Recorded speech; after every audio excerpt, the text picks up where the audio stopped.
So we are recording, and I'll turn it over to you, Pam, and then Thank you. It is August 14, 2025. This is a regular meeting of the Community Resources Committee of the Town Council.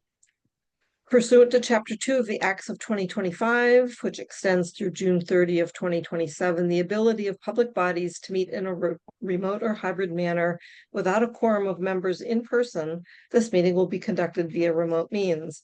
Members of the public who wish to access the meeting may do so via Zoom or by telephone. No in-person attendance of members of the public is possible, but every effort will be made to ensure that the public can adequately access the proceedings in real time via technological means. I'm going to go around the room and see if everyone can be heard. Kathy. Yes. Councilor Haneke. Present. Jennifer. Yes, here. And Pam is present and can hear everybody.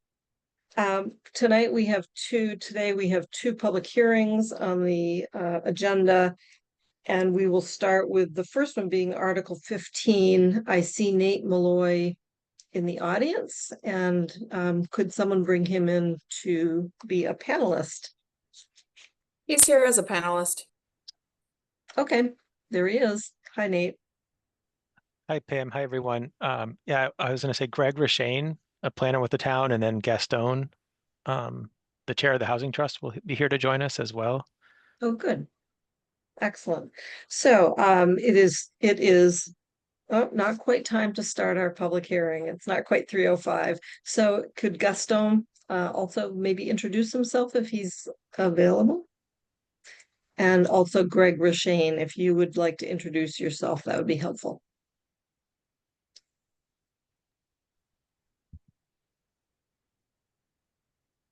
Greg, you're muted.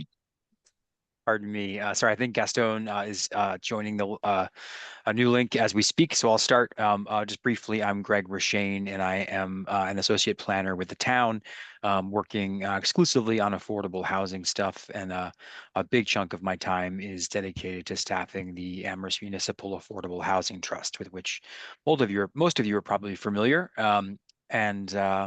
Yeah, so that's kind of my quick thumbnail. Thank you. Yeah. And I see Gaston now Gaston, not two Nates. Thank you. I have been serving as chair of the trust since last fall, and I've had the chance to talk about this amendment, and so would be happy to share some slides and bring it into focus if that would be useful. Great. So the structure, we're going to read through it, but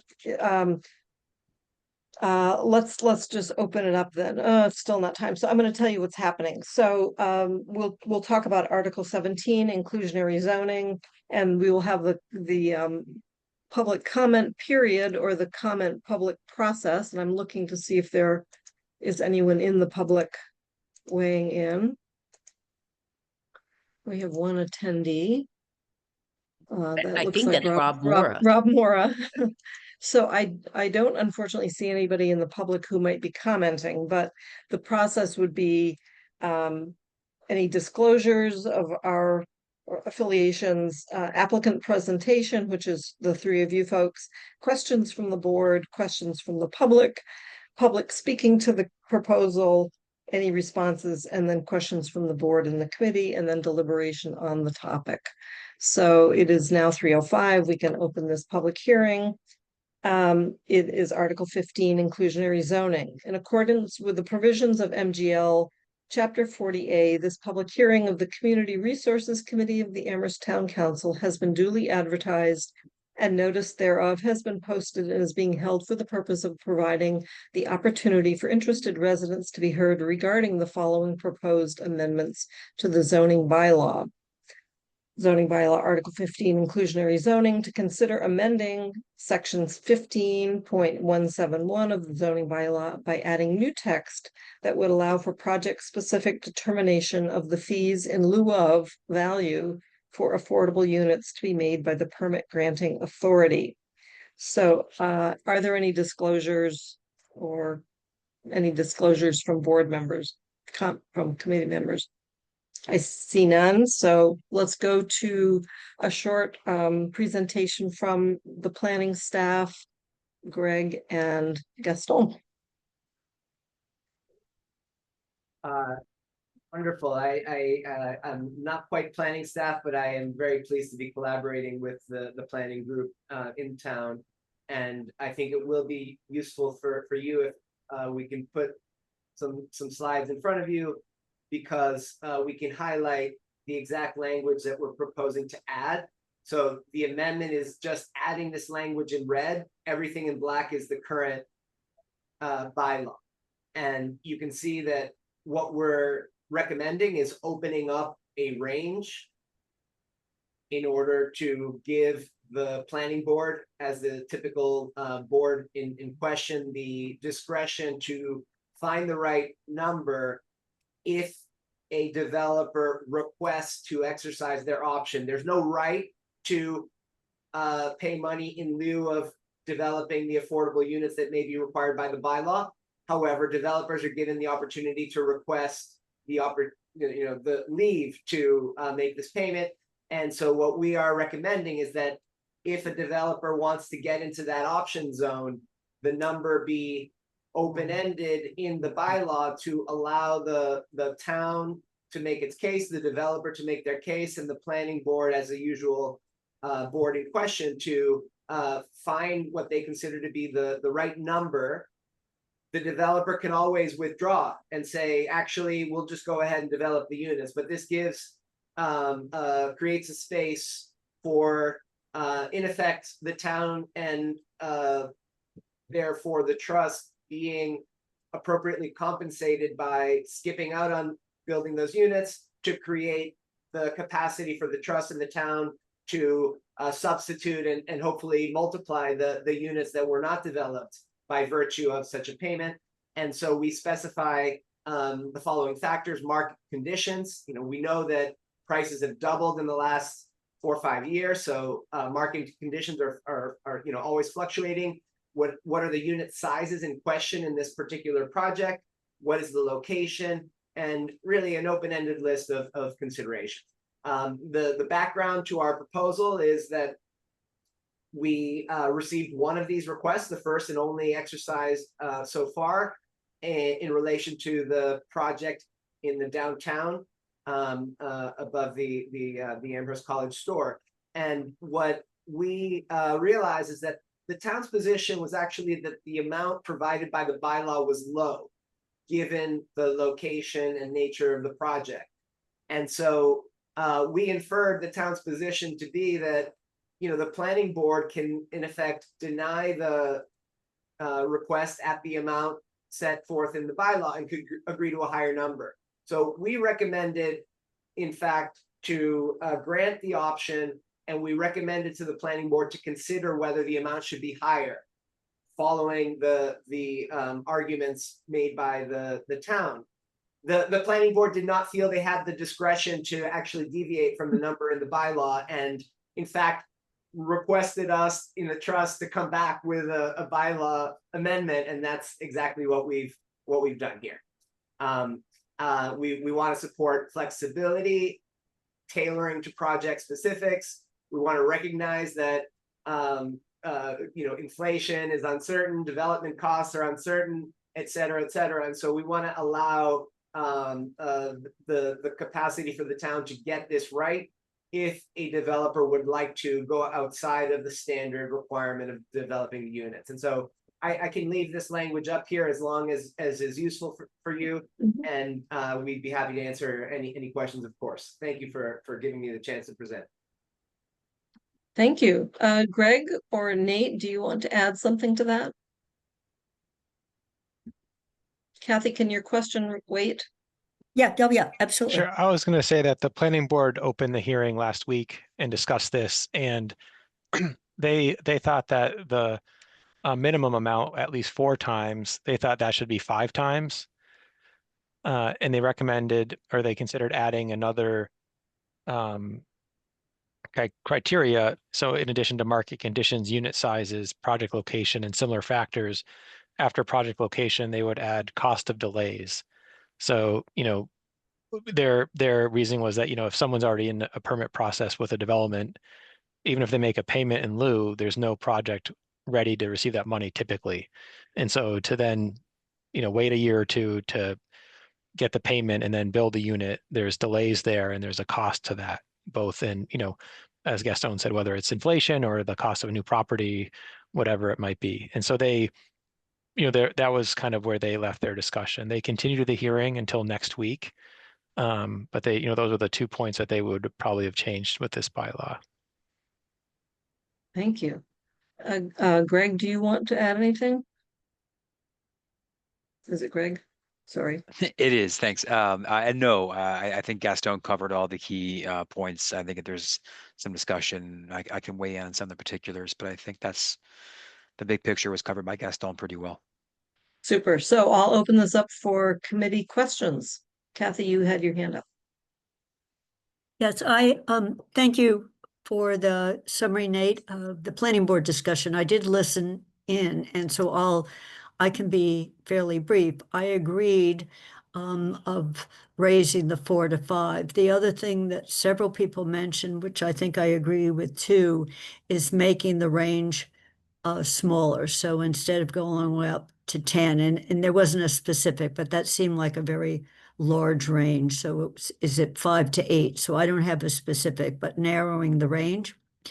I didn't completely understand the discussion of cost of delay. And that is right now, the payment is supposed to happen just before the certificate of occupancy, which would be, you know, that it's, as I understand what that means is the building's ready to be occupied. And that's the point at which there either are affordable units or there aren't. So I wasn't sure what the cost of delay was. You know, whether you'd want to hire, you know, they're not ready to, you know, instead of they thought it was going to be September, now it's going to be a year from now. Was it that kind of adjustment, you know, that the, you know, the negotiation over this? So that's a question. You know, the point that was raised there is that even any kind of range leaves this as negotiable, and I think that's a good idea. So it's just a question of narrowing it. So I'll stop on that, but I just wasn't quite sure what cost of delay actually meant. I can understand what it might mean. Thank you. And I think per our list of steps and procedures for this public hearing, if we could try to limit this to questions to the presenters rather than necessarily spelling out what our deliberation is at this point would be helpful. Mandy Jo. Thank you. A couple of questions. I'm with Kathy on this cost of delay and it goes to another question I sort of have in trying to understand the goal of any payment in lieu of and how you come up with the multiplier. Is it delay in, it sounded like your explanation was a delay in getting an SHI unit, so that if it was in the development, it would be there immediately, but if you need to replace it, it takes time from the time you get the payment to create and find and do another SHI unit, and that's what the cost of delay is. So that it's sort of an inflationary factor, maybe.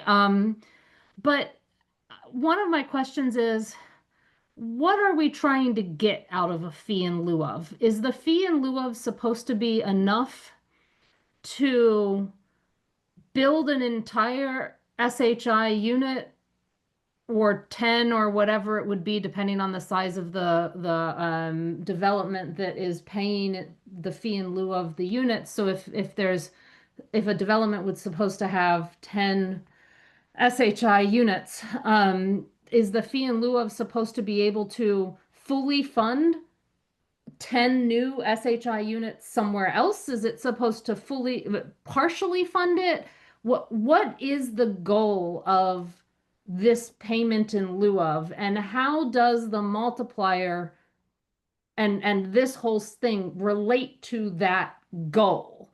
And that's a question in trying to figure out whether a multiplier is correct or based on the correct thing and things like that. And then my other question is, at what point is the multiplier determined? Is it determined at the beginning, middle, or end of the hearing process? Not when it's paid, but when it's determined.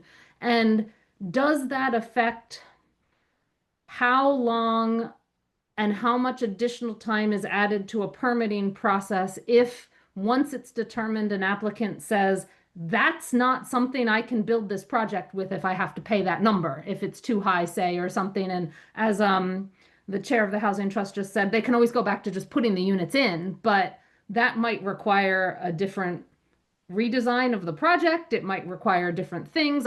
I'm not a builder, so I don't know what it might require, but how does that determination affect the hearing process if an applicant determines they do need to go back from fee in lieu of to including the units in the process? What kind of delay or time are we looking at adding to the process if that happens? Great, thank you. And I'm going to add my question, and then I'd love to hear back from the staff. And my question is, why isn't there some consideration of cost of construction? It seems that every project will be able to calculate cost per unit, cost per square foot. Frankly, the question comes to my mind, what does someone's income have anything to do with the cost of construction of a building? And so let's add that to the mix, and then I look for some feedback from staff. And you folks, sorry. Councilor Haneke, do you still have your hand up? Thank you. I'll put mine down too. I'd be happy to respond to these questions, before or after Nate or Greg. But okay, I'll go ahead. Nate, you ready to give your replies, or shall I go? Gaston, you can go. I'll Okay, take, all right. yeah. Yeah, so I think cost of delay, Nate emphasized the inflationary quality, and I think there the consideration, I mean, I'm interpreting the planning board. I thought there were interesting remarks, and I would label them as the sorts of comments that I can't speak for the trust because we hadn't met, but I suspect we would consider this to be a friendly amendment to our proposal. And the cost of delay certainly could amount to realizing if we don't actually go ahead and build affordable units now, but wait until the payment in lieu is produced and then something is done with that money, because of inflationary factors, we're going to get fewer units. And that's going to tie into Councilor Haneke's question, of course, in just a minute. So I understand cost of delay has both qualities. In other words, we're missing out on having affordable units for 2 years that we would have had otherwise is one part of it. And the other part, are we going to have fewer units because of inflation and cost of construction increases? Okay, second question, what is the point of the fee in lieu? I understand that the point of the fee in lieu is to overcome the very strong presumption that what the town needs and wants and what the trust would want and support is for these affordable units that are required by the bylaw to be built. So given the strong presumption in favor of the affordable units that are given by the bylaw, the fee in lieu has to be attractive enough to displace that presumption.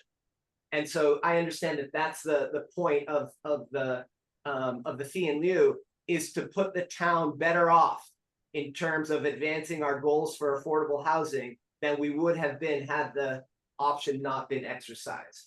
And so that is why I see the number so important to be variable according to the details of projects. What should the multiplier be and why income as the multiplier? We had a long and arguably academic discussion of this with the planning board. My sense is that what we need is a range, and that range should be based on something that adapts automatically to the economy in some meaningful way. The world of affordable housing is structured around area median income, so it's a natural automatically adjusting statistic to use as a way to calculate a monetary range. There are other ways that could be done. I don't see that as the most significant issue here because I think it's critical for the number to be fluid. So I see this just as a workable way to set a financial range. That's my own interpretation of that. When is the amount determined? My understanding is that from the very first time an in lieu case is being made to the trust or any other town board, the town itself is going to have a view, the developer is going to have a view, and that information is going to be apparent from the beginning of the process, whether or not there is a consensus among the parties what that final figure ought to be. And I guess the only other thing I would add is that it's, I think, critical to understand why such an option can work, to recognize that the developers need to pencil their project for financing based on the affordable units that are required. I'm open to learning about the process, but my understanding, based on my I guess reading of the world, is simply that a developer can't show up at the in lieu hearing having only penciled their project based on their aspiration to get the option. And so I understand that we're talking about a process that is an alternative to what the developer must have budgeted for and planned for. Are there ways of being less economically wasteful in the process? Maybe. I think that that's what Councillor Henneke's remarks were going to. But I don't know of the workable bylaw that doesn't work in this way, that there's a presumption of building the units. That's what the developer needs to pencil for. And then they can make the request and make the case that it's better for the town, all things considered, to not have to build those units and pay this other amount that's determined by the planning board. Thank you. Thank you. Kathy, why don't you go to Jennifer since she hasn't had Sure. a chance? This is a basic question I should probably know the answer to, but the developer goes to the housing trust first to negotiate the fee, or to the planning board, or goes to the planning board and says, I would like to pay the fee in lieu of, and then instead of building the affordable units, and then the planning board proposes or negotiates what that fee will be. Greg.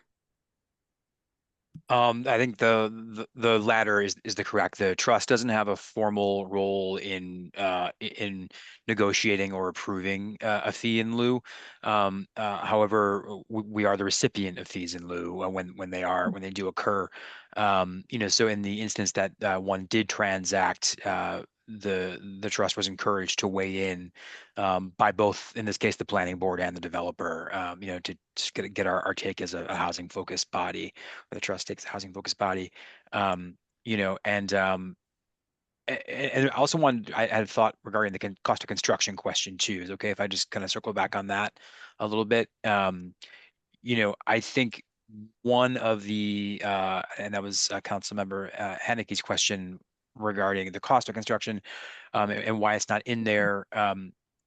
And the reason being that at a very basic level, as Gaston mentioned, the annual AMI data is reliable in its publication and is something that we hope will in some form persist in perpetuity, as much as anything will from the federal government right now. And so they're just reliable, and we know it's a marker that will increase in a not a predictable increment, but in an increment. It won't remain fixed. And then we're adding this window to it, so there's a fair amount of flexibility in the proposal. And then as to the cost of construction, the realities are really that there aren't in the regional level, there's not as reliable indicators that we can expect to exist annually every year on cost of construction. And when we narrow it down to Amherst, the range of construction costs between, a question would arise, are we talking about the construction of market rate apartments or condos or subsidized homes? If they're subsidized, are they using tax credits or mostly local funds? Habitat financially can produce a unit, much more affordably than other developers, but they have other obstacles. So, the construction cost questions, there's not enough data out there to really nail it perfectly, especially anticipating the out years. So, yeah. Thank you, Kathy.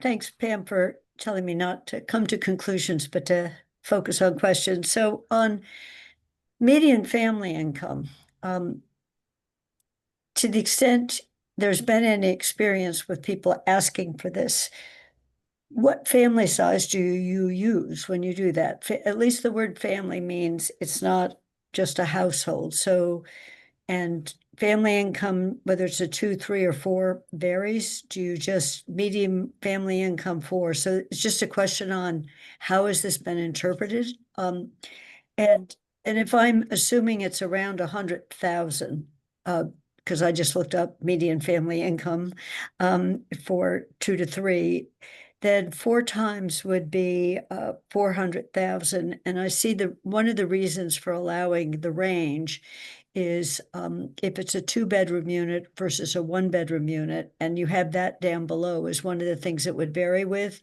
The unit size would vary, and that goes with Mandy's question on it.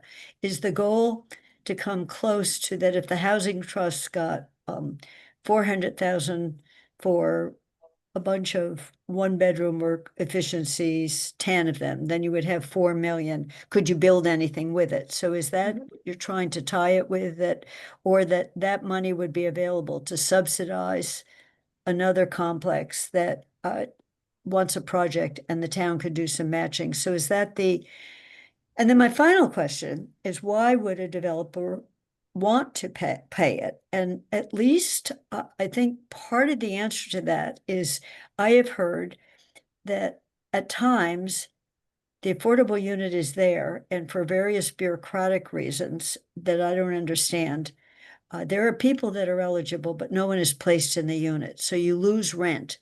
And so you can't really calculate your budget for a year if there's not instantly a person put in it. So you could calculate, you've got to subsidize rent, but is that a problem? Are we not able to, the minute the building opens, allow someone who's qualified income-wise in the unit, so that you would rather pay and be able to have everything be market rate rather than lose money on an empty unit? So is that a problem Greg? in our area? Sure. I mean, I think, speaking, specifically just generally about developers, and kind of the opening of your question, Councilmember Schoen, was why they might pursue it, and I think especially in in one scenario, in a case of, especially where there's a limited number of units, and beyond a certain number, there is not an option for fully in lieu, as an aside. But with a smaller number of units, there are, unlike sort of market rate units, there are fairly prescriptive affirmative fair marketing obligations on the developer, which they agree to when they sign, when they receive a special permit, and which are overseen by both the town and the state, and those those, especially for folks who are in the market rate housing world, especially in the market rate housing world in Amherst, which is operationally somewhat different. Really, it's quite different than managing affordable units. They may see or perceive potential losses in in those marketing obligations, which are not insignificant. Usually they're hiring a consultant to do an initial marketing plan, run a lottery perhaps, and then an ongoing management of these units. They're required to maintain a list, and for a variety of reasons, lists for these units can be tricky because lots of folks get on lots of lists, but that might not be responsive when they get a call, just without getting too deeply into the weeds there. So that's a reason why they might pursue this option, and why they might see more value in just avoiding the administrative responsibilities. if I can add to that, I mean, there's any number of reasons why the vision for exploiting a property may be inconsistent with affordable units. My understanding is that the units being built downtown now are being leased to Amherst College. Maybe that wouldn't have worked so well if they had affordable units there that couldn't be leased to Amherst College. So there's any number of reasons why a developer might prefer or think they can do better without those units. Your question before about the cost of construction, I do think that costs of construction are very relevant to setting the in-lieu amount. And I just want to clarify that I read the word market conditions to refer not only to market conditions for rent and property value, but also cost of construction is something that also varies with market conditions. And it's very relevant for the reasons I said before to understand what the trust thinks we could spearhead with the money coming in order to do better for the town's affordable housing portfolio than if the option was not exercised. Thank you. And I was going to follow up. So one question hasn't gotten answered yet, and that is, at what point in this process is it anticipated that the discussion will take place and the amount might be set? And then secondly, going back to the construction cost, I think about an entirely affordable development, Ball Lane. The units and the total project is coming in at around $600,000 per unit in a duplex, which is even less expensive than in a single family home. So when I think about construction cost, whether there was a subsidy added to the bucket or not, the actual cost of construction is an incredibly important element. If we're getting $400,000 from another buyout, I'll just call it a buyout. Can we assume that a buyout somewhere else on some other project should that not carry its own weight in an ongoing program, for instance?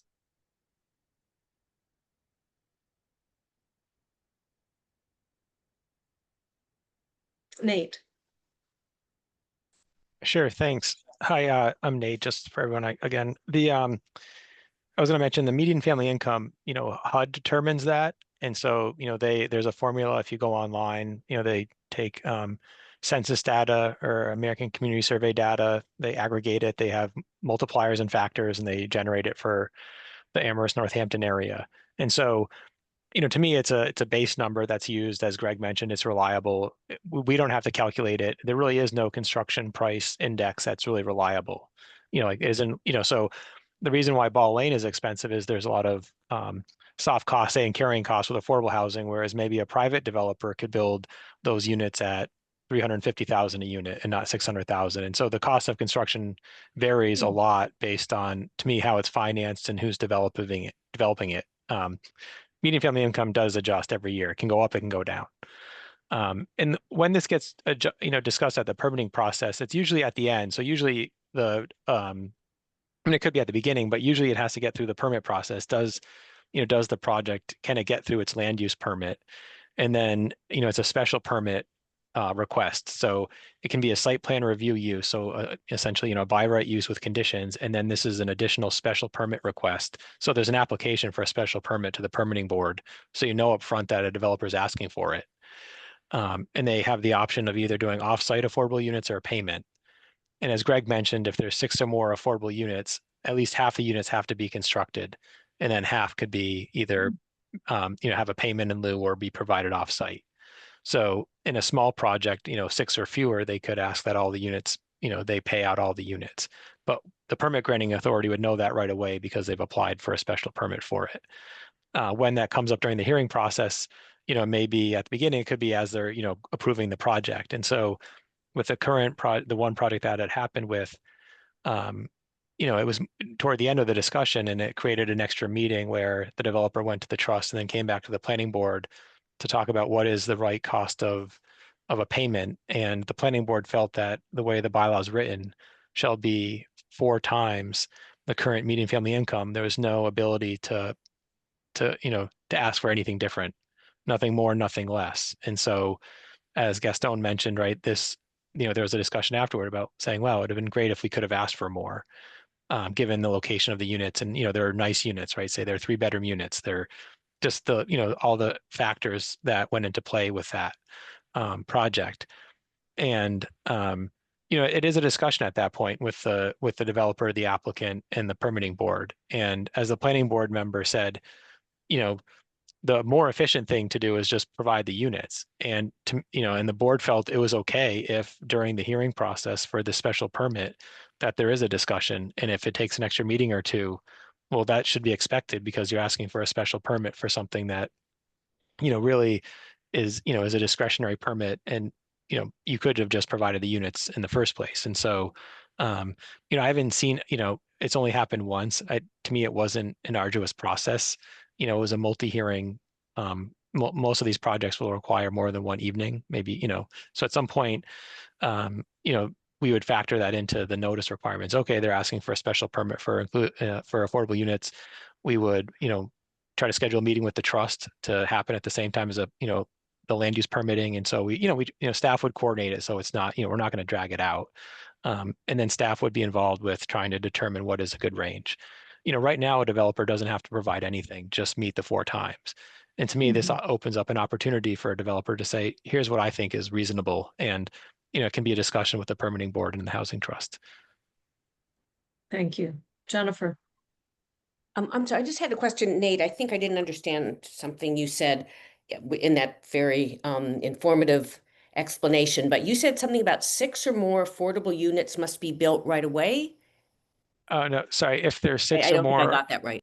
Yeah, if there's 6 or more affordable units required in the project, at least half of them have to be provided in the project. So, if it's a big enough project and they are required to provide 7 affordable units or 8, they can't ask for a payment for all of them. Half of the units have to be provided in the project. So if it's 8 affordable units, 4 have to be built as part of the project. And then the developer could ask to do something with the other 4, for instance. Okay, thank you. If there are no other specific questions from the committee, I'm going to turn to the public and see if there are any questions from the public. We have one Maura Keene in the audience, and I'm going to ask Maura if she would like to ask any questions on this particular topic. If so, just raise your hand and we'll have you come in. I'm not seeing any hand, so I think we can go on to let's just go right into the deliberation. If there are folks that if there are considerations that people want to have discussed, let's do that now. Councillor Haneke. Isn't the public also offered an opportunity to speak for or opposed to this after they have questions? Yes, but I blended it into one. It's public questions from the public and then public speaking to the proposal. It does not bother me to have to separate people who are speaking in favor of something or against something. It's all one bag. I understand that. It's just, it sounded like you were asking if there were questions and then never offered if you just wanted to speak about the proposal. That's all. So I was just clarifying. Yeah. There's an opportunity Yes. to speak, not just ask a question. Yeah, the attendee is welcome to ask questions, and if there are questions, great. I would then ask if there are any comments. And I don't see a hand. Oops, I see no attendees in the audience. We lost it. We lost Maura. So I'm going to move on to just deliberation from this committee. Any thoughts?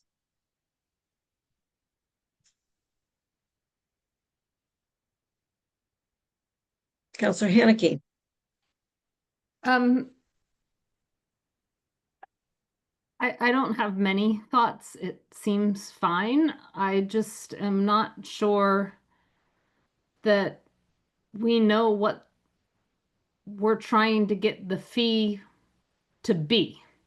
And that concerns me. Like if there was a better understanding of what the fee is meant to cover, not necessarily replace? You know, is it meant to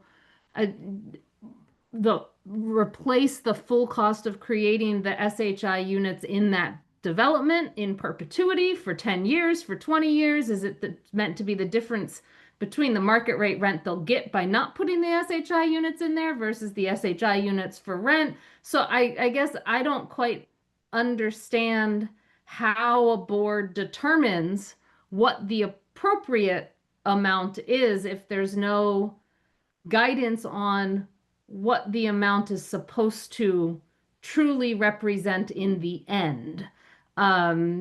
I don't know if that really affects this language per se, but I think it might affect where that range goes. And I'd still like more on the answer of current median family income that I think Kathy or Jennifer or someone asked about, Kathy asked about, because yes, it's generated. Yes, there's one for the Springfield area, but there's about 10 for the Springfield area. As Kathy said, there's the 1 person, there's the 2 person, there's the 3 person, there's the 4 person, there's the 10 person household. Is it area current median family income for the household that would fit in the units being not SHI? Is it so that for each unit it's a different number, you know, as the base number? So if there's 1-bedroom units, it's one base number. If there's 2-bedroom units, it's a different base number that they're multiplying at 3. I think I'd like, if we're amending this right now, clear up some of those questions that we had that we weren't sure were clear enough at the same time. I think is something I'd like to consider doing. I guess I trust that others know more about what that range, if there's a range, needs to be, but I'd still like more clarity as to what the goal of the final amount is meant to do. So. Thank you. And I'm going to add to that before Nate answers. Thank you. It feels to me that the trust perhaps needs to give us what I would consider sort of a congressional record. The goal of it, a little more detail on the process of configuration. Like Mandy just said, are we matching family size to the unit being proposed? These are questions that certainly would have some weight in the deliberation of the value of a unit not being produced, an SHI unit being produced for us at this time. Is there some means for the trust to provide such a discussion and essentially a record of the basis for decision? Nate, you had your hand up. Sure, thanks. Yeah, HUD develops the median family income. It factors in.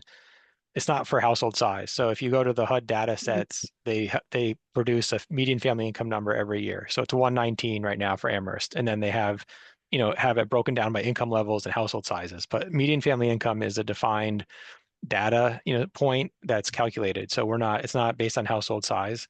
It's just a number that HUD generates. And so that's why the range comes in, because in the factors that were added, unit sizes. So what isn't taken into account with the 4 times in the median family income is what type of housing, size of housing, the unit, all those things. And that's why this additional language. When the town looked at changing the inclusionary zoning bylaw a number of years ago, we had a consultant who looked at the different kind of payment options and what are the options of not providing the units. And that's where we came up with these 2 options in the bylaw. And at the time, the consultant said the idea is to almost really discourage the use of the payment by making it not so onerous, but not so, so cheap, really, right? That's a developer is going to go to this every time and just get a payout that's less than the cost of a unit.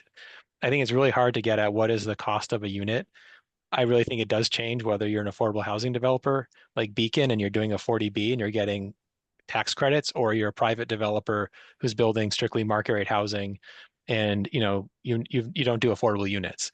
And so I think some developers, as Greg mentioned, if it's a small project and they're not familiar with an affordable unit, they might opt for a payment just because they've never done an affordable unit before. They don't know what it means in terms of marketing or income restrictions, and they just maybe don't want to have to deal with that. And so to me, that's the discussion point at the time with the trust and the permit granting authority and the applicant.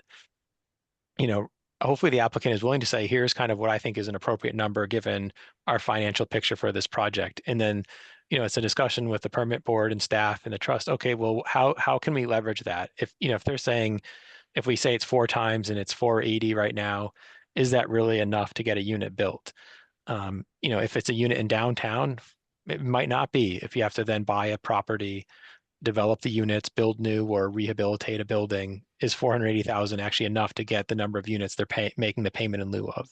And so the statement says the value for each affordable unit not provided. And so to me, it's really how much is it going to take if it's not part of this project that's already been designed and going through permitting to get another affordable unit, comparable affordable unit. And if, with these factors added, market conditions, unit sizes, and location, to forego an affordable unit in downtown, what does it take to get another affordable unit downtown?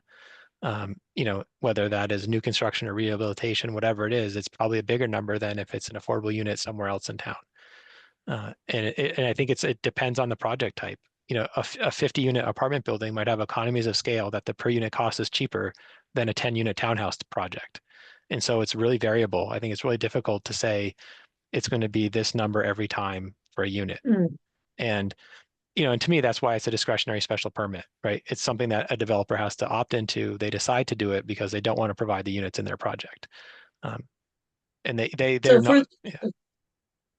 Thank you. Sorry to cut you off. So if we are, what we're saying in the wording in red at the bottom of this page is these are all the factors that you should consider. Whatever factor you come up with is going to then be linked to sort of the closest comparable 4x, 5x, 6x times the family income. So the family income is really just the marker. It is not going to be the determining factor for this value. I'm going to come back again to the construction cost and ask if just as the assessor will go to a business and say, what's your net operating income? The business has to, or a commercial building, the business has to show their income. It has to show their costs. Why is that any different? Or why is this any different? Where you say, okay, builder, what are your costs for the square footage of this particular unit that you want to replace or not build? They certainly would have that information. They will have that on the back of their napkin, at least when they go to develop the project.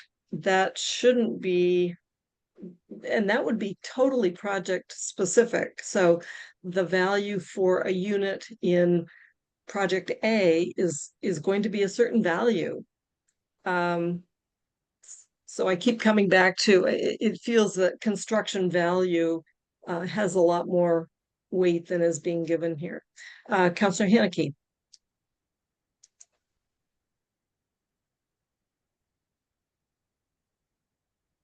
Trying to figure out how to word this. So if if median family income is 120K, and we're trying to modify this to up to 10 times that, which would then be $1.2 million for one unit.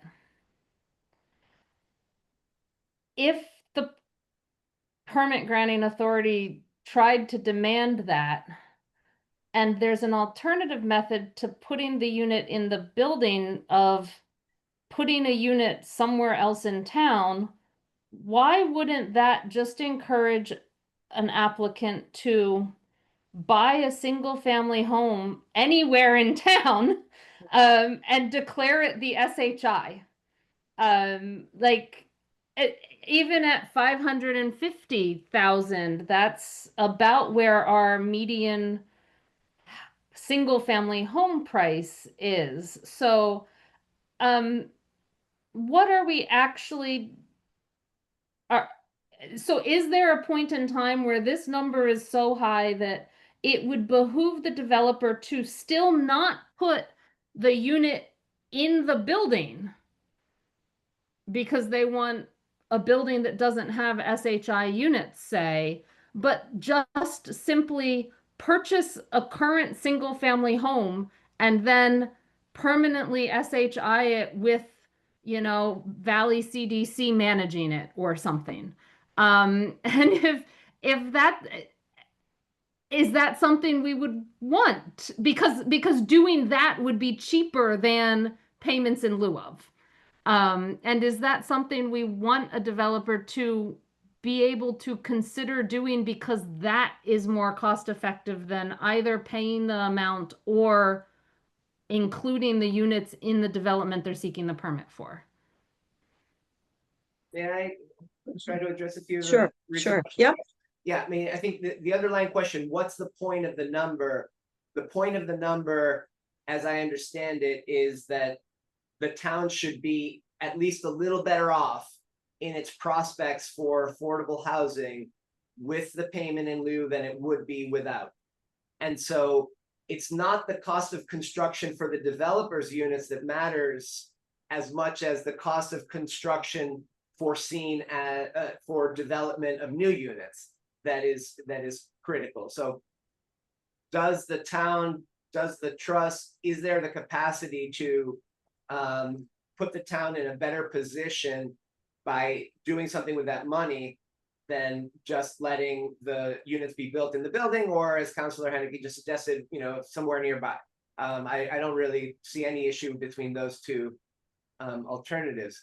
And so I see that as the fundamental purpose here. And I understand that that's why the trust is heard from first, because we're the conscience of, is this going to be better for the town's affordable housing prospects, portfolio, however you want to put it.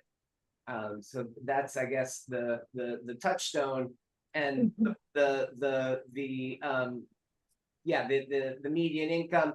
I mean, look, the number now, yes, would be up to 1.2 million.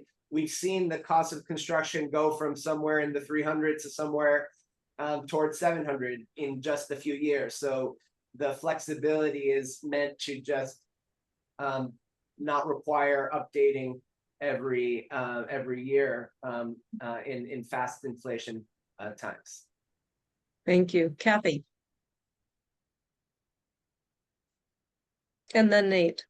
I guess I want to build on Mandy's question on do you have, if you go too high, do you have an unintended consequence? And what she was looking at was not, and I hadn't, so thank you, Mandy, for raising this. We've got the provision in the bylaw that you don't have to provide it at this place. As I remember it, you can provide it somewhere else. And one of the things that the inclusionary zoning bylaw was trying to do is get mixed income. So not put all the low-income people in one, not segregate low income into just low income housing. It was supposed to result in some mix. So it's, the 4 maybe need to be higher than 4 is a question, because 4 times, and I looked up, Nate, of course, is right. If you link it to HUD, HUD puts out one thing, AMI, and it's the confusing thing is to call it family because it's at kind of a median income, and they just slice the whole distribution in the middle. So it's, and then for each family size, when you figure out the rent, they vary it. But if 4 is too low, is the range too high? Is my question, that you get this completely opting out of not, the trust isn't getting the money and the unit is not in the new building.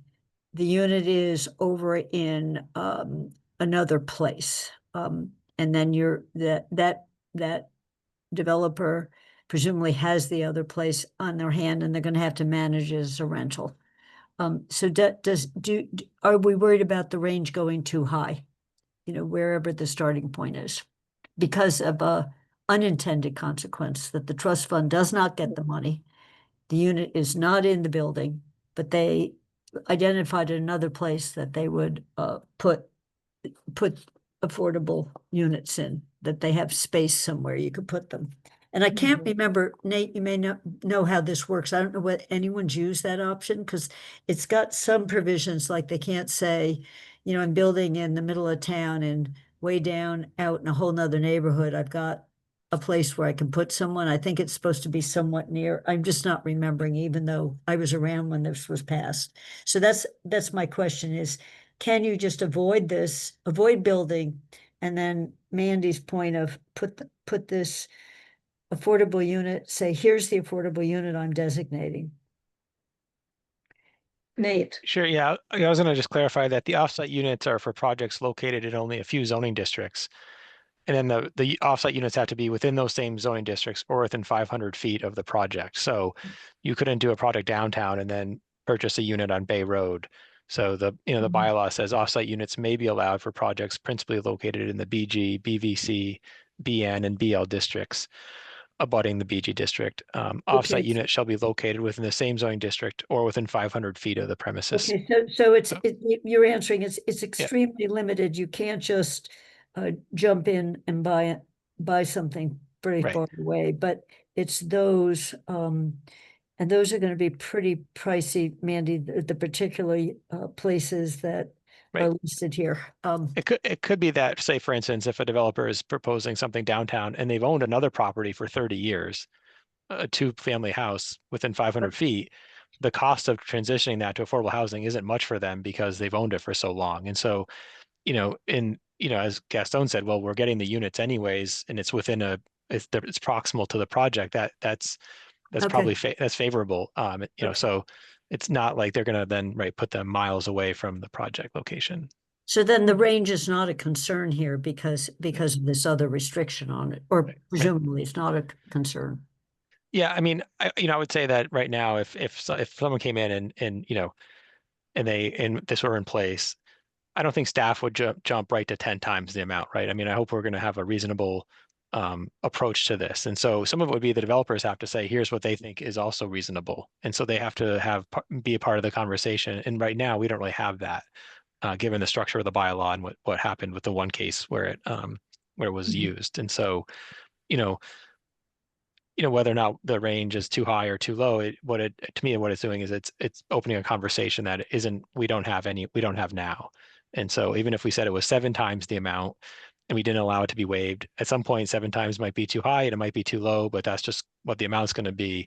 What we're trying to build into this is something that's a little bit more appropriate and can change to the project that's being reviewed. So it's kind of sensitive to each application, not just one number. And as Gaston mentioned, it allows for changes. So, hopefully we don't have to then change this bylaw in 3 years because the cost has changed and our multiplier is wrong. It's, can adjust for all those factors. okay, thank you. Jennifer? Yeah, I mean, I don't, it's not a bad thing. I mean, it's reassuring to know that a downtown project, you can't acquire a house, far from transportation where someone would have to have a car, but families might prefer to live in a house that's permanently affordable.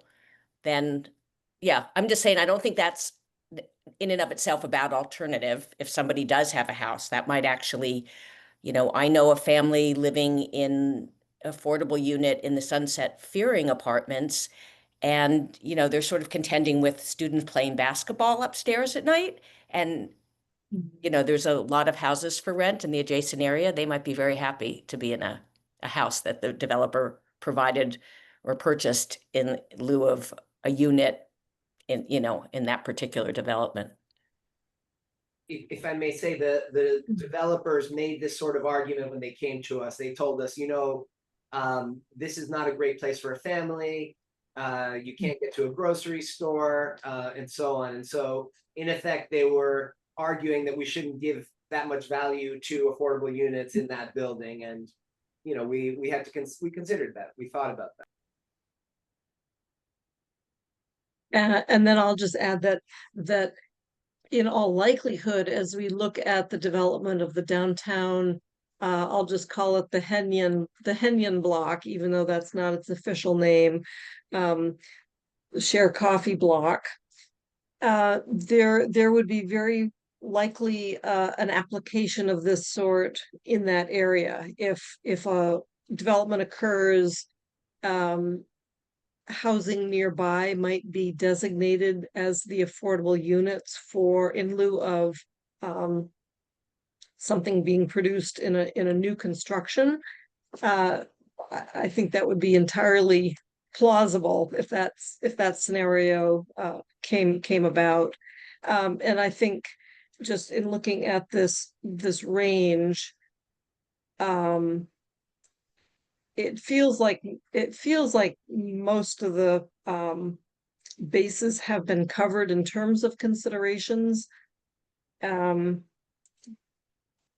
I guess I would pose to the committee, is there any particular wording that you might feel more comfortable with, or are there provisions such as what Councillor Haneke was asking for in an explanation or clarification of goal, and where would that occur? If there are thoughts on that.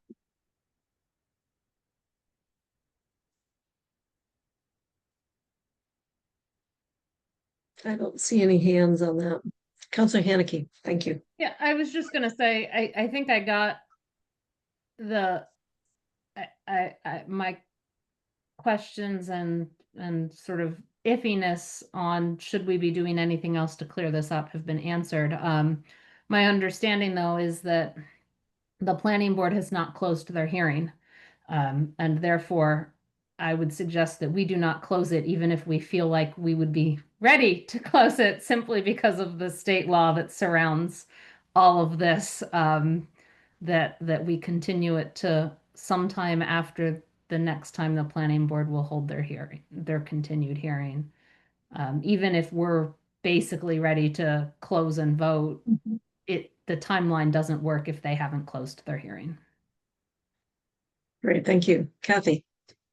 Just for as you all know, I haven't been through this before, and I'm finding it odd that we can't be meeting at the same time the planning board did. So I do agree, Mandy, if the planning board comes up with a 5 to 10 as a range, for example, I'd be fine with that, but I wouldn't want us to take a vote on changing this wording just among the 5 of us before I knew where they were going to go with it. It just seems like an inefficient is, I guess, my best thing. And the more than 10, as I now understand it, actually more clearly when I heard the discussion, if you're replacing a 3-bedroom unit, it shouldn't be just 4, so that's where some of this driving is. And I have no idea what the range should be. So why not 4 to 10? You're going to have this be negotiated anyway. So I don't think there's anything unclear about this. Now that I know there is only one median income, so we're not talking about which one, and that market conditions includes the cost of construction. So I agree. And Mandy, just on if we don't close and then they continue, can we just quickly close then with whatever they've come up with as a change so that we go in a unified way to the council? I just want to know what the logistics, the process on that is. Councillor Haneke. If I may, I'm sure Pam could answer this too. So we don't close because once we close our hearing, the council must vote within, is it 90 days, 65 days, some number, whether or not the planning board has held the hearing. If we don't vote within a certain time of our close date, we have to hold and notice a hearing. Okay. The other benefit of not closing it till the planning board is exactly what you said. We know what they voted on. And so then we can either vote on that exact same thing or vote on something with amendments to what they voted on. So it's cleaner for the council that way, because it's likely in this place we may end up agreeing with exactly what they come up with. But if we voted on this today, we'd end up with 2 different things, probably, given the conversation at the planning board. So Those are the two reasons. The main one, though, is we don't want to have to publish a new notice of hearing and hold another hearing. Then I'm totally comfortable with continuing then. That makes sense. Thank you. Yes, Nate. Yeah, I think the planning board, they wanted to continue it just in case, you had some big changes. I do think that they're leaning towards 5, replacing the 4, so increasing the floor, so at least 5 times and no more than 10. And whether or not they put in the cost of delay as an additional factor to consider, but they seem pretty ready to recommend those changes to the bylaw, and they meet next week. And so I think that the ADU discussion we'll have next, I don't think they're ready, but I think with this one they were ready to possibly recommend 5 times and the additional factor. So Kathy, to your point, the planning board makes recommendations and the CRC makes recommendations both back to council. What we've tried to do is have them be the same, but they might not be in some instance. It might be that, there's a zoning amendment that goes to town council and that's what's before you, and the planning board comes back and they recommend a bunch of changes and the CRC recommends different changes. And then the council then has to reconcile what those 2 different recommendations are. And so that hasn't happened. Staff tries to manage the process so that both CRC and planning board can understand the questions and comments from each other. And so that usually we try to have a similar document. It may not work out that way, but so what I'm saying is, at least for the planning board for this one, they'll probably say 5, and they might put the cost of delay in next week and then take a vote. Okay, thank you. Thank you. Thank you. And I had one final thought that I like the fact that somebody thinks that cost and construction cost is part of market conditions. But I know that I would personally feel a little more comfortable if it said something like shall account for market conditions and project costs.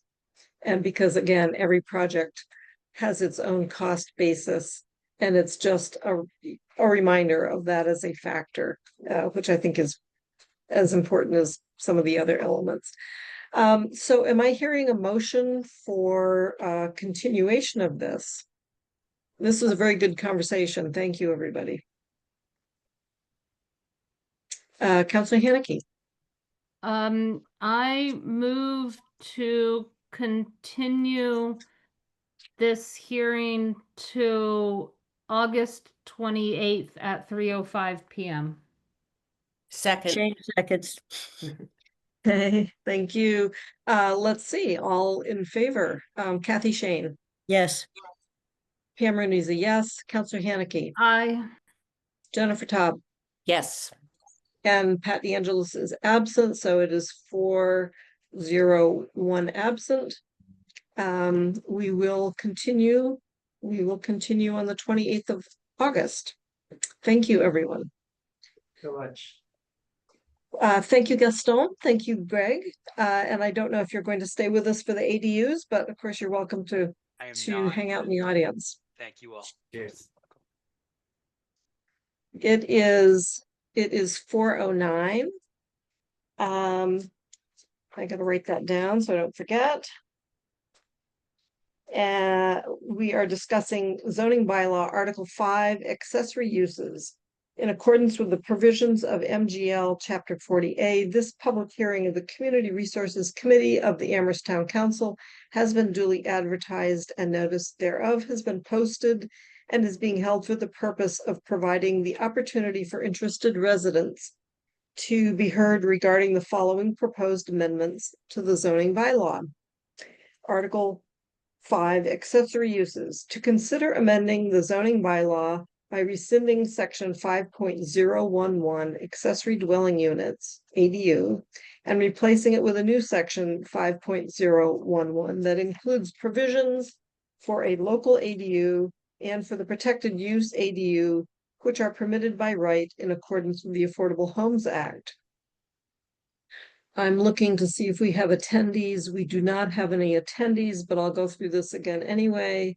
Any disclosures, applicant presentation, questions from the board, questions from the public speaking to the proposal, any responses from the planning staff, and then deliberation from the board, followed by deliberation. Did I just say that? Maybe. And then a motion and vote if we decide to continue or to vote on it. So I'm turning to Nate. Let's take a quick check. It's about 10 after 4.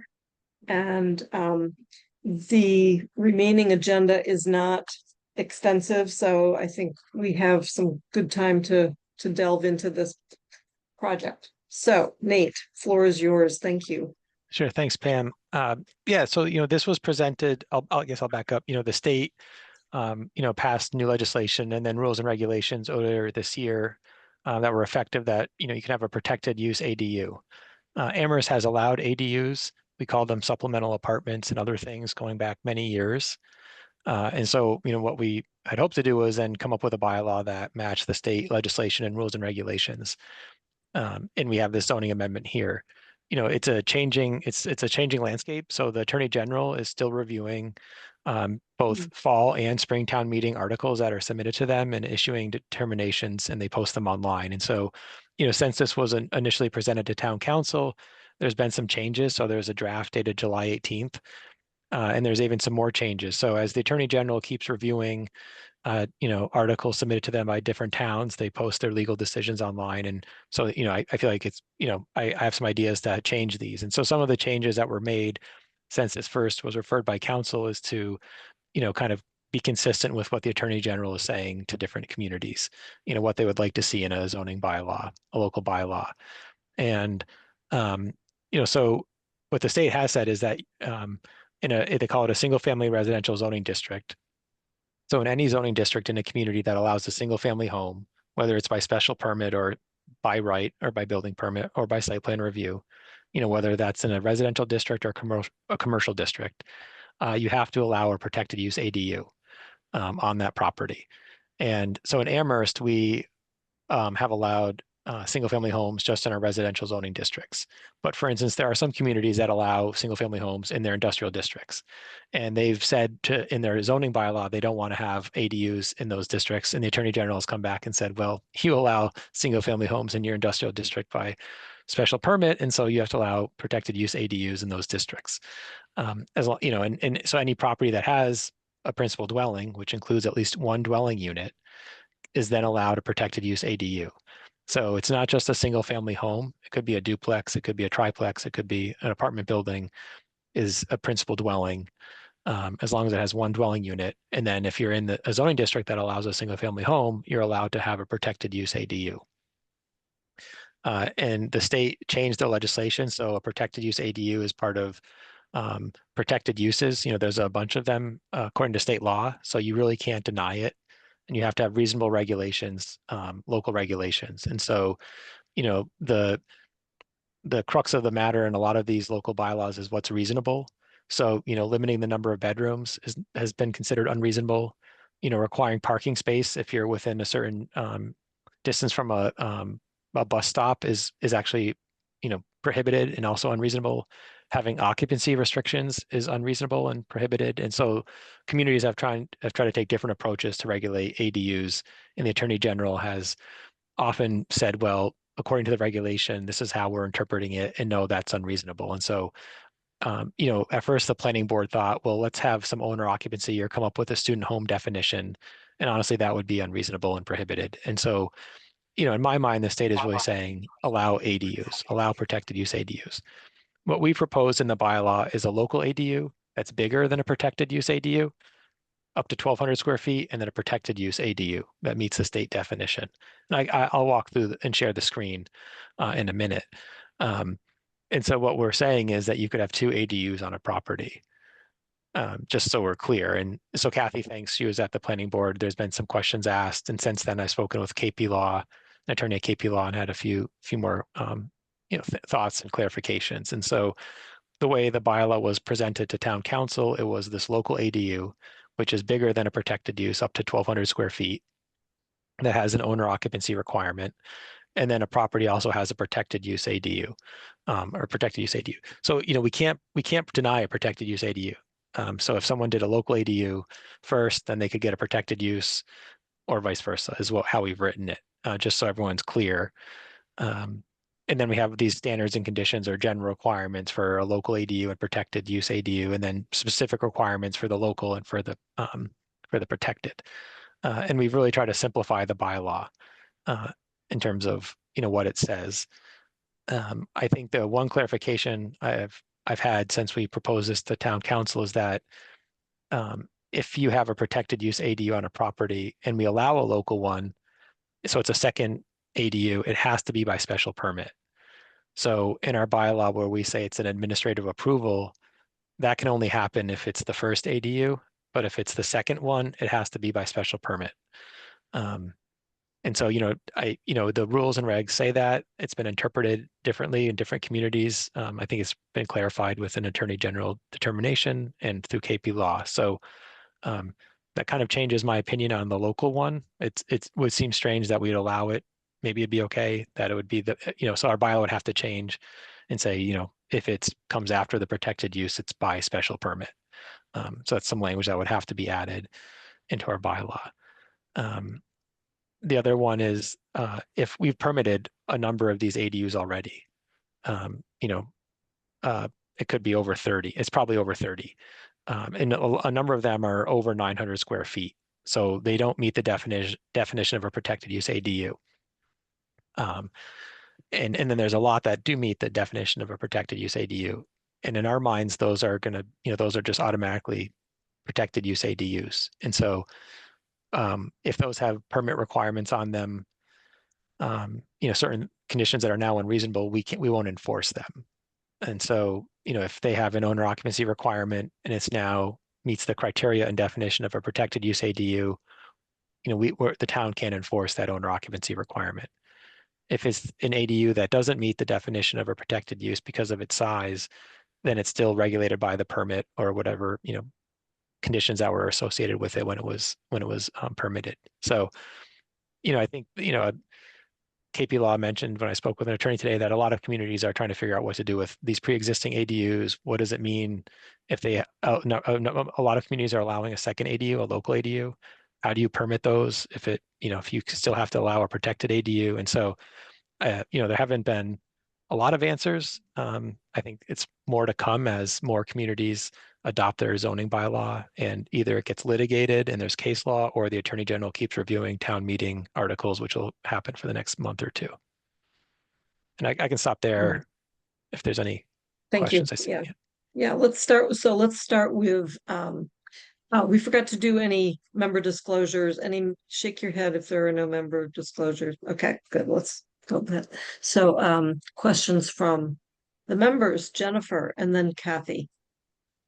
So the question I wanted to ask, if there is an ADU already there that's 900 square feet, so now it becomes a protected, reverse. There's an ADU there, it's 1,000 square feet, so doesn't become a protected use. Then they want to build a protected use. Are there any dimensions of the lot that they have to meet for a third? Like I'm thinking of a few doors down from me on Sunset and Fearing. They're building an ADU behind another house. The two almost touch because the lot is so small. Could a third go there? Let's say there was already an ADU there that wasn't protected use, part of the town by what the town allows, and they wanted to put a protected use. Could you require that it be a certain number of feet would have to be there? Yeah, so the dimensional standards, so lot coverage, setbacks still apply. And so, in an instance where someone built a local ADU first, and then they said, oh, I'd like to do the protected use now, they'd have to meet the dimensional standards. And they might not be able to, right? They may have the lot size or shape or the way they've designed their ADU, their first one doesn't allow them to get a second one. And so, that becomes,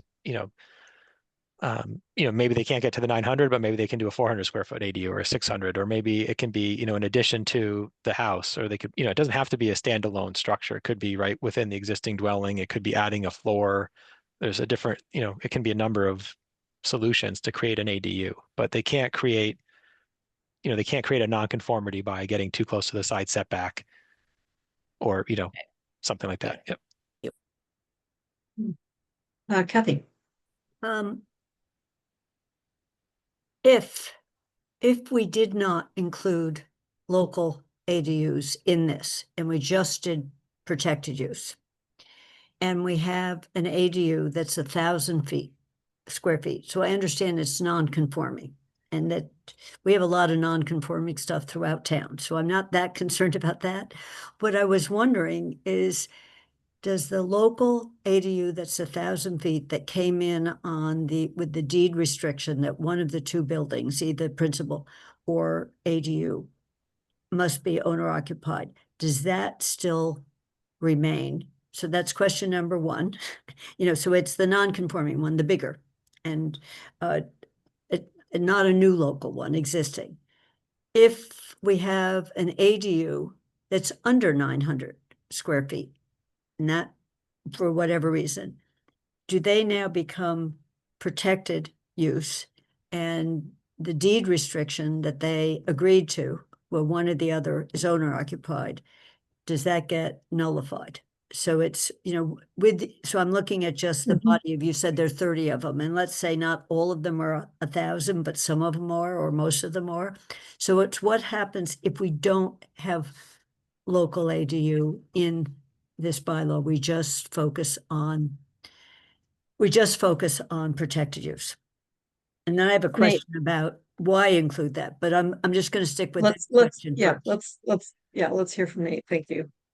Right. So a community can be more permissive than the state regulation. So we could allow a protected use ADU, up to 1,000, 1,200, however big we wanted it. It doesn't, the state sets a kind of a minimum standard, and we can be more generous. So say we're not, and we don't do a local ADU, and we just meet the basic definition from the state, and you have, your 900 square feet or smaller, then the ADUs that are pre-existing that don't meet the state definition, say they're the 1,000 square feet or they're more than half the floor area, those are non-conforming, and so that property is still allowed to put a second protected ADU on it.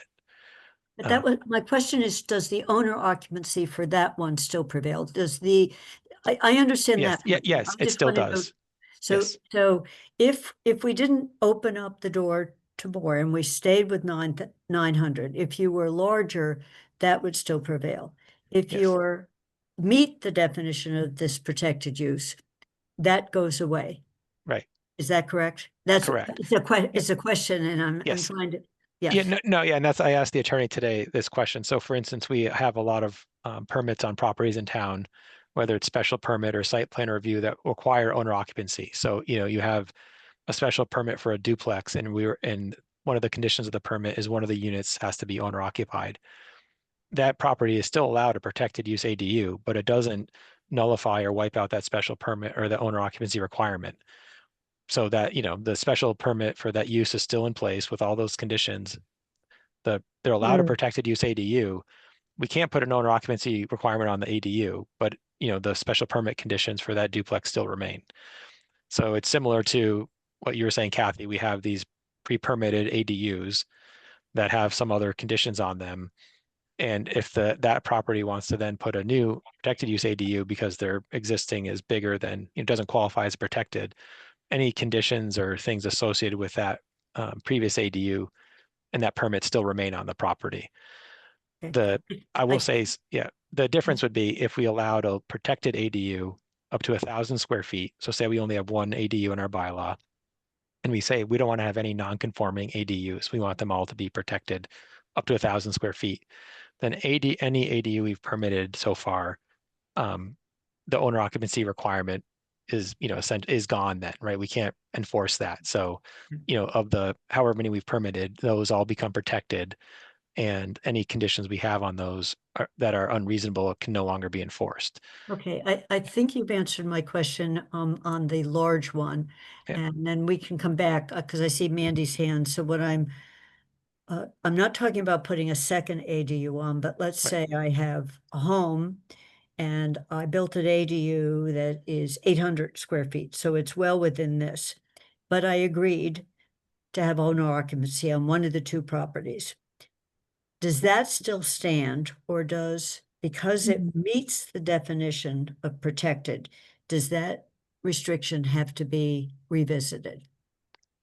I know it's a peculiar question, so I'm not talking about another No, I one. know, no, I know your question. Yeah, no. So the way, our attorney and the way a lot of communities are interpreting the regulations is that if you have an ADU that meets the criteria and definition of a protected use ADU, it's a protected use ADU, Okay. even though it may have been permitted by special permit at the time and has all these other requirements like owner occupancy or 4 parking spaces, whatever it may be.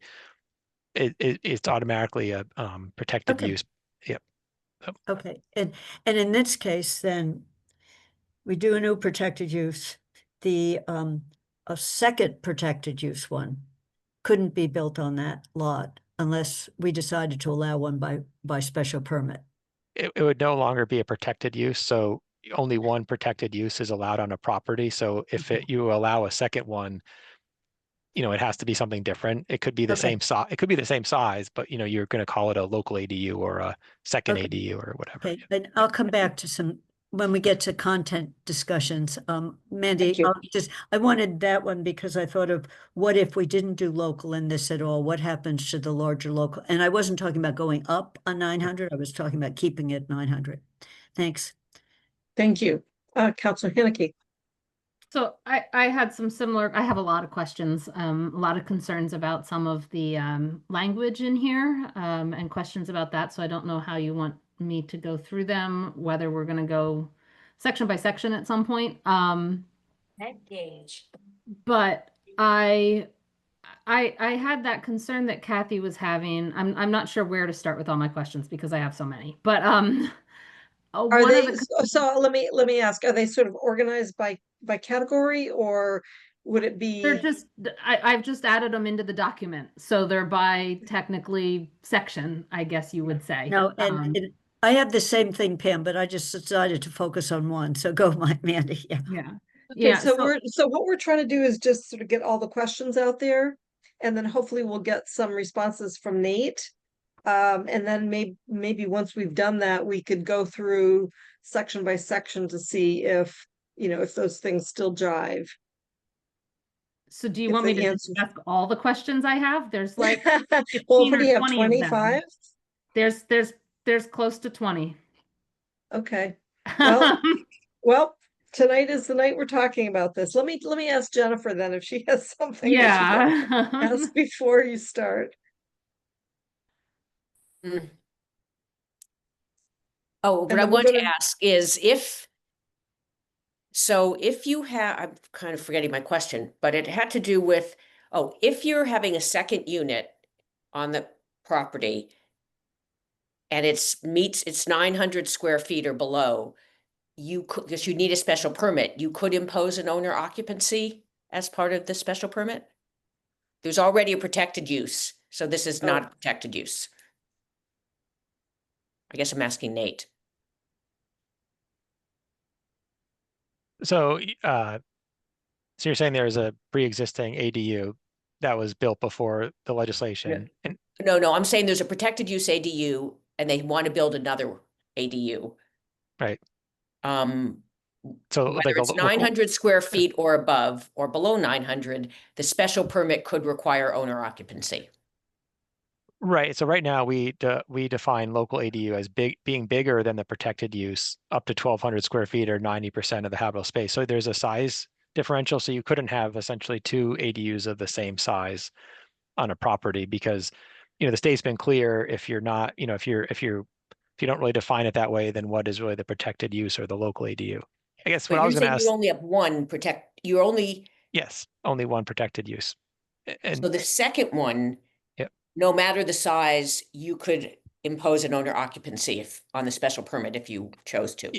Right. It applied to that ADU. It couldn't apply to the protected use. Right. I guess, my question for the CRC is, I'll be honest, I'm kind of leaning towards getting rid of a local ADU, knowing that if you have the protected use I'm seeing first, hands. then the second one is a special permit. If we could have done it administratively, sure. And, at the same time, if we did that, then someone could take a 1 or 2 unit property and get 2 more units. I think the better approach would be, say, coming up with like a triplex definition or another use, a residential use classification or a zoning bylaw.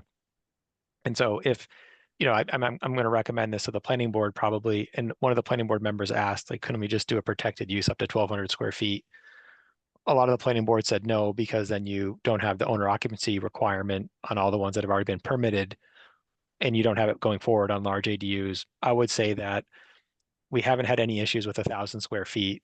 Granted, we have conditions on them, but I would recommend if we just do a protected ADU, let's make it 1,000 square feet. We lose the owner occupancy requirements on the ones we've already permitted, but what we found is that, 900 square feet actually isn't that big.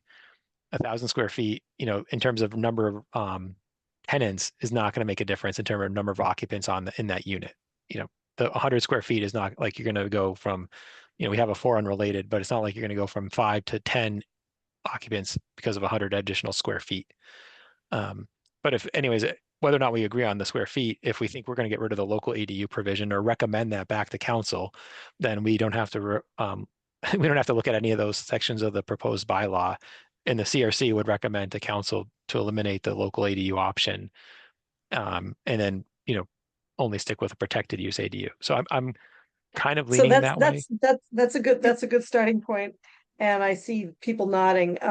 But before we actually deliberate, let's see if we can tackle Councilor Haneke's questions, unless Kathy has a very short question. No. that I you've just, already asked. since I focused on just one question, I want to hear Mandy's, because I have a lot Okay. of very specific, but what she said on every page, I have organizational questions. I have specific questions about some sentences in terms of one on parking.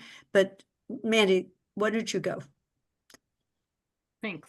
So to answer Nate's question, I've been advocating this for a while. I think our definition of protected use ADUs should include as many as of the current ADUs that have already been built as possible, because it gets complicated to try to do 2 different ADUs, as Nate just said. And I think that complication is unnecessary and seems to create more potential problems and questions, including in just drafting the bylaw, than we solve. And a number of my questions actually go to some of that, I think, as I go down here.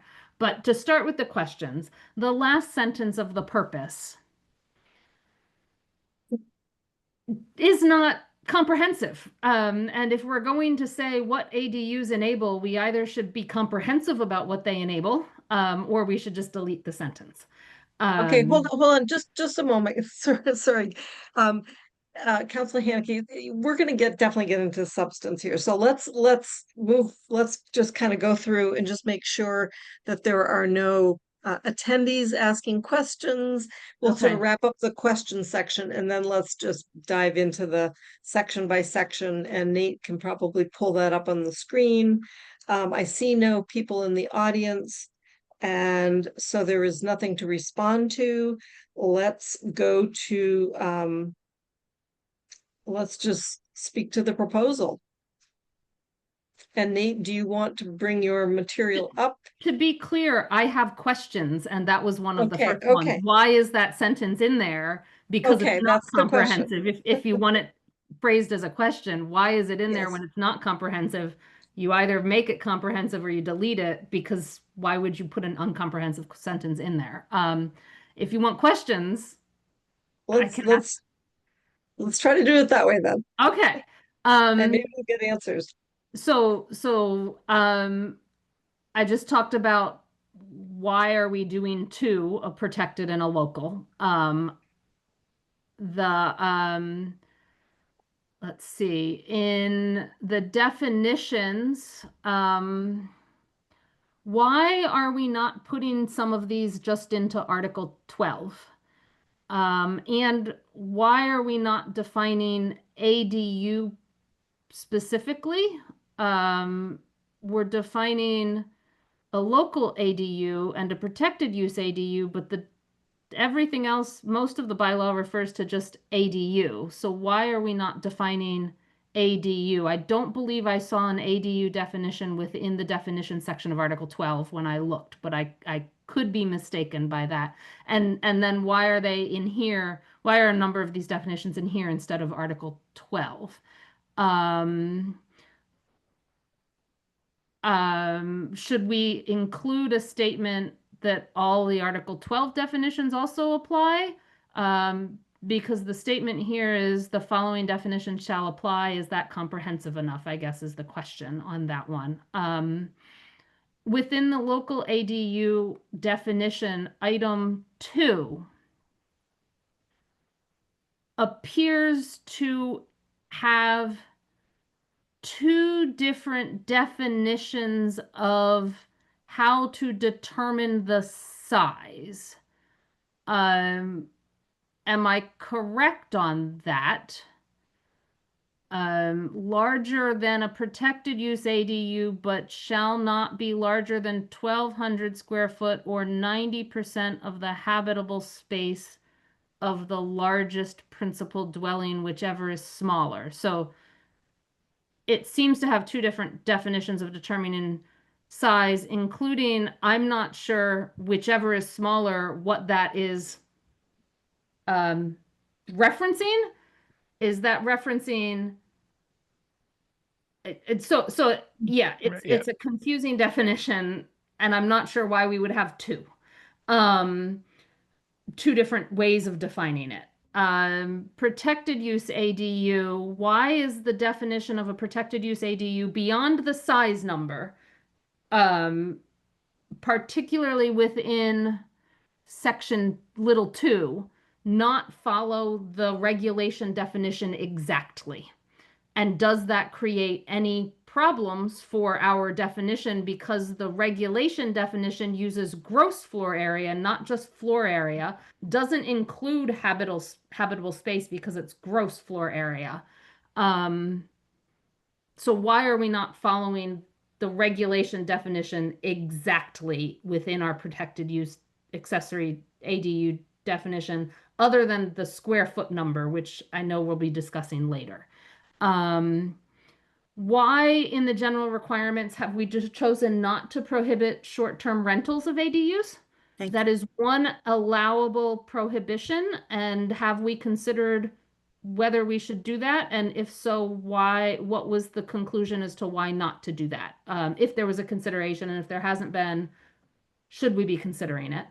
And to go along with that, has the AG talked about any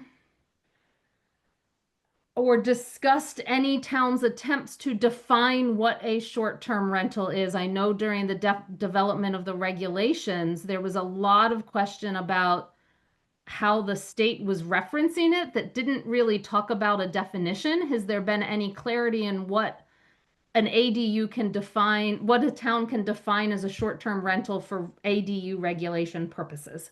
I think I'm on to 50113 section B. That rewording at least doesn't object to, and this may become irrelevant. It doesn't now violate the regulation, so I'm happy about the rewording in that way. But if I read it correctly, it allows 2 ADUs on every lot, no matter the order built. And is that something we want to do or intended to do with this new regulation, considering our current bylaw prohibits more than 1 ADU on a lot? In D, regulations for protected ADUs cannot be more specific than allowed for single-family dwellings in that zone. And so I was curious whether D, if single-family dwellings are allowed 2 curb cuts by right, and if so, how does D not violate the regulations? E, Section 7.102 and Section 7.103 of our zoning bylaw do not apply to single-family homes. So how can those sections apply to protected use ADUs? Again, because the regulations say you can't add regulations that aren't applicable to single-family homes. So I was concerned about the parking plan section. Councilor Haneke, I'm gonna pause I'm gonna pause you Doesn't for violate. just a second. I told So you there that- were a lot. I know, but that's good. So that was a pretty cohesive group. I'm gonna go to Athena though, who's had her hand up for a bit. I'm so sorry to interrupt. I have a charter review subcommittee at 5, so I was just asking if you could please wrap up at 5. Yes, or we can close the meeting at 5 if that would help you. Thank you. And just let us know. I'm happy to, we will try to close at 5, yes, but either myself or Dave Zomek can also close it. And just so I you, can't run the other meeting while this meeting is running because they're both on my Oh. account. So they're on the Oh. same Zoom they're on the same Zoom account, Pam. yeah. Got it. Okay, sorry. Thank Thank you. I Okay, just want I'm people gonna- to know, Mandy is hitting what I call, she's turning my comments into questions. She's hitting most of them. So I will be very short once she gets through with her very long list. Oh, thank you. I have, I think, 3 more. Okay, Um, let's hear them. is what And then we're gonna look to Nate. Yeah. So the new H, the storage of waste management, again, the question is that storage requirement applied to single family residential dwellings? Again, for the same reason I asked the question about how the regulations refer to what we can regulate. Questions on J and K. I haven't seen it in the regulations, but I remember at some point, and so the question is, at some point the regulations from the state were going to prohibit sort of that requirement of frontage or placement of ADU within the plot. And so the question is there any statement from the AG or not that would affect items J and K about entrances, exits, placement, because these really do prefer something. And I had thought the regulations prohibited that. So has that changed, or has there been clarity from the AG about those sort of design standards? And then the specific, I'll skip the specific to local ADU. There are 2 questions I have with specific to local ADU, but if in the end we end up getting rid of that, I don't have to ask them. So I'll skip them for time concerns at this point.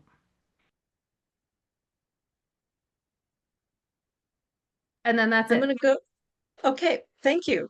And I'm gonna go to Jennifer, who's had her hand up, and then Kathy to see if Kathy's gonna re-walk the same path. Thank Sorry, you. just This to may I'll let be- you know, I'm sorry, Jennifer. I'm writing or making notes in my Word document as Mandy was going. So Jennifer, if you have questions about specific sections, I'll just make notes in it and then I can share my screen. So, Okay, yeah, no, mine yeah. might be more a comment, but no, I was just responding in a part of question when you said have the protected use ADU be 1,000 square feet, it won't really make a difference. I mean, I think it could make a difference. You know, according to state law, you need 125 square feet for the first tenant and 100 for each additional.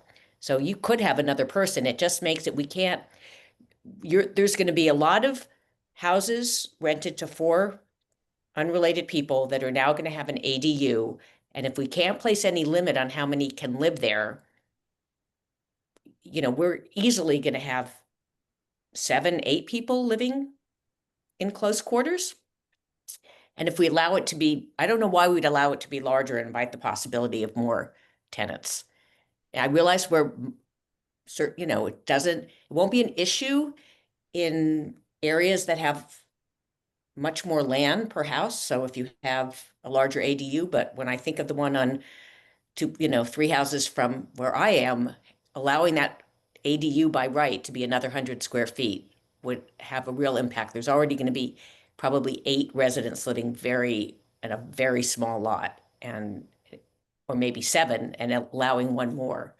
You know, we'll have a real impact on the neighborhood. Thank you. I'm gonna go to Kathy. Well, Yeah. Kathy, do you want to express all your questions and then we go to Nate for response? So especially Okay. because he's scrolling through and putting them in. So I took a careful list of what Mandy had done. As I said, she hit most of them. So just Mandy, I didn't hear her, it is gonna, under 113 little e, there's a parking plan required. And then later, there's no more than 3 on site. Did you hit both of those already, Mandy? Because later, little j, little I, no more than 3 provided for, and this is under protected. My reading of protected is you can't require more than 1, and when you do it, it has to be in a place that's more than a half mile away. So shouldn't we just simplify the parking? So that's my question on, there's not a larger parking plan. And I guess at the discretion of the site review, if you already have plenty of parking spaces, you could waive the need for 1 more if they're more than a half a mile away. But if they're less than half a mile away, you can't require 1 anyway. So I would just question both of those clauses. Then okay, she hit the others. So under local, but not under general, and I am going to push for getting rid of local altogether. On the last page, on E, under local, E, it says all dimension standards found in the zoning law shall apply. So, and we already said, and it's except for that extra lot and family. Shouldn't that sentence be moved up? Because you already said that. So under C, it says these are exempt from that, but shouldn't we just say all others will apply? So people understand that. So it's all others shall apply would be in C. Then again, under then specific requirements for protected use, I think if it's a general, as Mandy said, my reading of the law is anything we have that exists, we have to do. So if we have a more permissive for something, it has to also apply. So do we need that sentence at all where, it's if we make some existing dimensions shall apply rather than nothing, so we can't do, so I'm looking for both simplifying and where do we just not need the words at all? So it would be a question on that. That's the final sentence in the 3rd page or 4th page of this. It's little b, the more permission, the principle shall apply, so it basically says anything we agreed to for the main thing shall apply to this, that we can never be more restrictive is the way I read it. So it's a few places why the extra wording. And that's it. I had the same other questions Mandy had. And just so everyone knows, I would keep 900 as the definition. And that's why I was asking what happens to the non-conforming ones. I just would get rid of local. It gets so simple. Then we have some definitions. And I do think under definitions, we need to add our definition of what short-term rental is, because later I want to put in, we prohibit it. So will our section 5015010, will that fly as short-term rentals? Because that's the one we already refer to in the existing ADU, and that's got lodging, boarders, roomers, bed and breakfast. So will that, our current, Mandy, if you look in our current one, it cross-references, you can't do any of these, the 5.0. So does that pass muster? So if we show short-term as defined under section 501.501.01, so that's both a question and trying to say, can we provide that answer and test it? Because we do have that in the existing law already, in our thing that's about to be replaced. We do look over at that long list where we have all these little things. So, okay. Thank you. Thank you for your list. I have one short question to ask. And that to add to the question list is, because we have reasonable, we're not supposed to do unreasonable requirements, but we already have, in my mind, very reasonable requirements through the implementation of our rental registration bylaw. Can we rely on our rental registration bylaw, in fact, to cover trash management, to cover some of the parking issues? Do we dare rely on that to cover up for the sins of being less restrictive in these by right developments? So that's my question. Jennifer, and then I'm looking at the time and I'm thinking that I think what would be very helpful for me is to actually see this document with the markups that have been made during the course of this meeting today, to get a chance to think about them before and we can go into deliberation for sure, but Yeah. just in terms of a matter of timing, let's just talk about that for a second. I'm going to call in Jennifer first. Thank You have you. another So- question? You have another question to Yeah, I add? just, in terms of the short-term rentals, I know that for the Cape and Islands, they had some exemptions for short term. So does that mean that other municipalities in other area, no, only applies if you're located there? So yeah, only Boston. The Cape they didn't have an exemption. They were able to get the short-term rental into the legislation that they can regulate it. So Boston is the only place that was exempt because they already were working on some zoning from short-term rental. So anyways, we can't come up with like, we can't like say we, have our own idea of what short-term rental is. We have to follow the state definition and the regulations that are provided and manage it accordingly. So.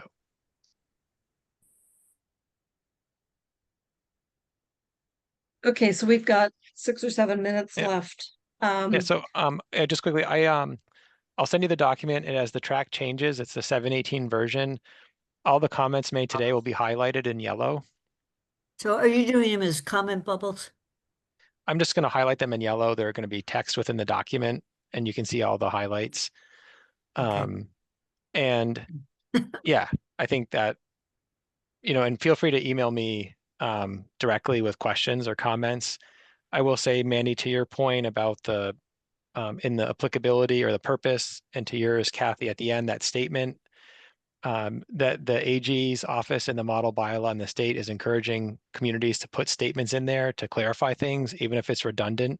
So the more permissive regulations, the AG has told a lot of communities put them in there because it could be that, an applicant, a homeowner, the staff in 2 years may not know, I agree. Typically we wouldn't repeat state law because it could change. And so honestly, if we're just going to allow a protected use ADU, I mean, like the easiest thing to do would be just to remove our bylaw altogether and just say one statement, we allow ADUs according to state law, period. And we just follow state law and regulation. No, I think, Typically yeah. there's some interpretation that happens within that. And so you want to have some things that clarify it. But if we are going to we're just going to follow what the state says. Our section 5.011 accessory dwelling units in our bylaw could just say, we will allow protected use ADUs according to state law, MGL chapter 378 and CMR 71, whatever, and that's it. And No, we just will then interpret whatever that is and apply it. A local bylaw usually adds more clarification, maybe a little redundant, but really to me, it helps an applicant, a homeowner understand what is expected of them, and it helps staff administer it and permitting boards. So I don't see it. I get it. Some of your questions, Manny, too, I feel like are things that are somewhat redundant. Pam, about the rental registration, the parking stuff, to me, it's clarification. Can it be removed? Maybe. Does it lose something? Maybe, but I don't, it doesn't hurt necessarily to have it in there. But yeah. I'm happy to have it in there. I just wanted to know if it had to come out, if we were still covered. So I didn't mean to digress there. Oh, yeah. Kathy, you have your hand up, and then I'm going to move on to but we'll need to continue, obviously, if someone wants to. and so Nate, if you put them in not as comment bubbles, I've itemized them, so I'm fine. Oh, sure. with it, Okay. So there was one more, and I was just thinking about it. Well, it's a drafting issue, so it's less, if we take out the second type, I'm not sure the applicability section is needed. It's redundant, and then we can just go right to definitions. So I'm just looking at ways of just making it easier to read, and So Kathy, I'm sorry to Yeah, cut you off. and We I don't wa- have enough time. So I you're have- gonna write to Nate your comments. Councilor Haneke is gonna write to Nate her comments. And then whatever he didn't capture during, while he was listening, he can add in as track changes from today's meeting. Okay, And that document, which should be labeled as whatever version he wants to call it, dated 8/14, is what we will discuss next time. Does somebody want to make a motion to continue this? That's what my I- hand's up for. you go for it, Mandy, and I'll second you. Go, yes. Okay, I move to continue this hearing to August 28th at 3:10 PM. Is there a second? Second, Let's go around in order. Jennifer, Yeah, yes. Kathy, yes. Mandy, Aye. and Pam is an aye, so we will continue to 8/28, 3:10. Thank you. Athena's waiting. Next agenda preview. We just talked about those two items, so we will be talking about them. We may be able to get to the solar bylaw. There was a very good list from Councilor Haneke when she sent out version 15 of the solar bylaw of where to start, where to think about continuing, and I will write that up. I think that was a good suggestion. The next CRC meeting is August 28th. There was nothing anticipated 48 hours in advance, and I would vote to adjourn. Second, Second, yeah. We'll go around, Kathy. yes. Thank you, everybody, by the way. Jennifer, Yes. Pam is a yes. Councilor Haneke. Aye. Thank you, everybody. Thank you, Nate and Dave, always for being there.